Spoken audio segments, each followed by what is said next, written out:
More to Marketing. Welcome to More to Marketing, the podcast that talks about marketing, product, and everything business. I'm your host, Susan. And today we're going to be talking about how companies can implement mental health branding into their initiatives, and particularly how they align this with consumer values, particularly those of Gen Z. Mental health has transformed and transitioned from a private concern to a prominent public disclosure. And because of this, it's important to understand how it may influence consumer behavior and also brand strategies.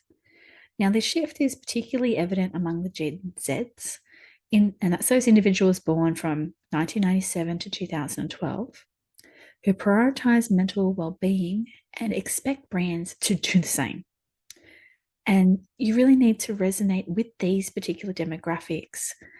And because of this, companies are now increasingly integrating mental health initiatives into their branding strategies, aligning with the values of authenticity, transparency, and social responsibilities that those Gen Zers hold very dear.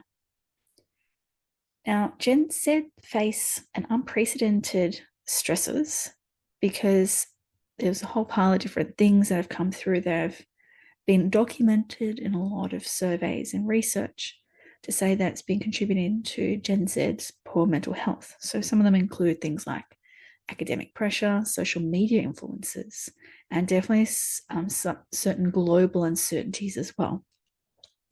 Now, this particular generation is not only more open about discussing mental health than previous generations, but also actively seeking support and resources.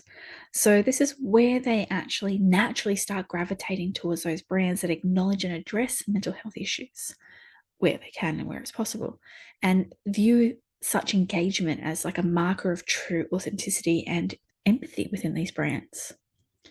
Now, several companies have actually successfully incorporated mental health into their branding and curated it as part of their creating of their campaigns and their policies, because they are trying to go after this Gen Z consumer.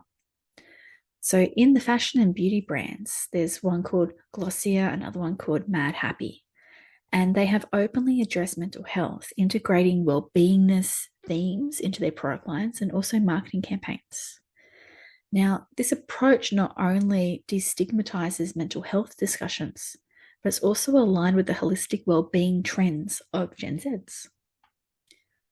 Coach, another brand many people have heard of, a very lovely, luxurious brand, has embraced expressive luxury, targeting Gen Z consumers. And this has led them to significant growth.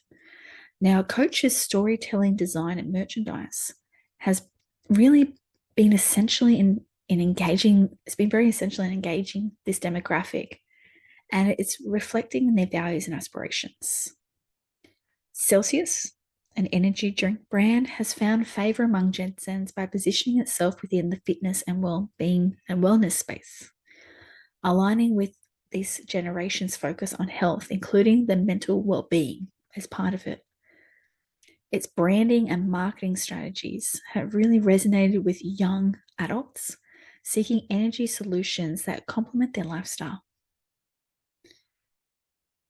Now, to authentically incorporate mental health initiatives into branding strategies, companies must consider how they approach this. Now, one of the ways it could be is developing a supportive policies. So implement comprehensive mental health benefits and create an open dialogue within the company, and make sure that's part of the company values and company culture. This internal commitment reflects externally, showcasing the brand's genuineness and actually caring for well-being. Collaborate with mental health organizations. So this could be partnering with non-for-profits or mental health professionals to create campaigns and awareness and provide resources, particularly that are credible and have impact. You could potentially look at how influencers could be leveraged for advocacy, and engaging with the right type of influencers who do prioritize mental health to promote products or services could help you amplify that message and have that right connection with the audience on the right personal level. Promote mental health education. So use platforms to disseminate information about mental health.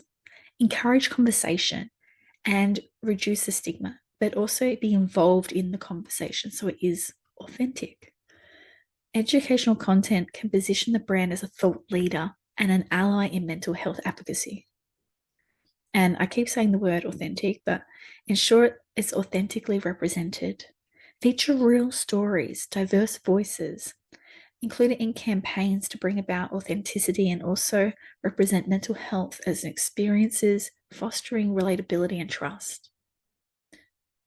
Aligning with mental health initiatives not only meets Gen Z's expectations, but also enhances brand loyalty and engagement. Brands that openly support mental health resonates deeply with these Gen Zers, as the cause may actually mirror their own concerns or aspirations. By addressing mental health sincerely, brands can build trust and foster a stronger connection with their audience because it's on that emotive level.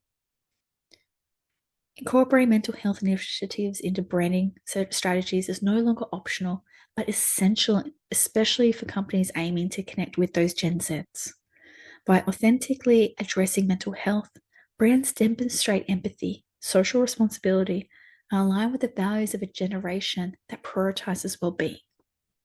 This strategy alignment not only supports socio progress, but also fosters brand loyalty and positions companies for sustainable success in an increasingly conscious marketplace.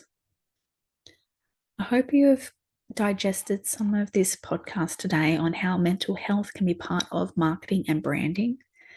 Please don't forget to reach out if you got any questions and follow More to Marketing to hear more podcasts. More to Marketing.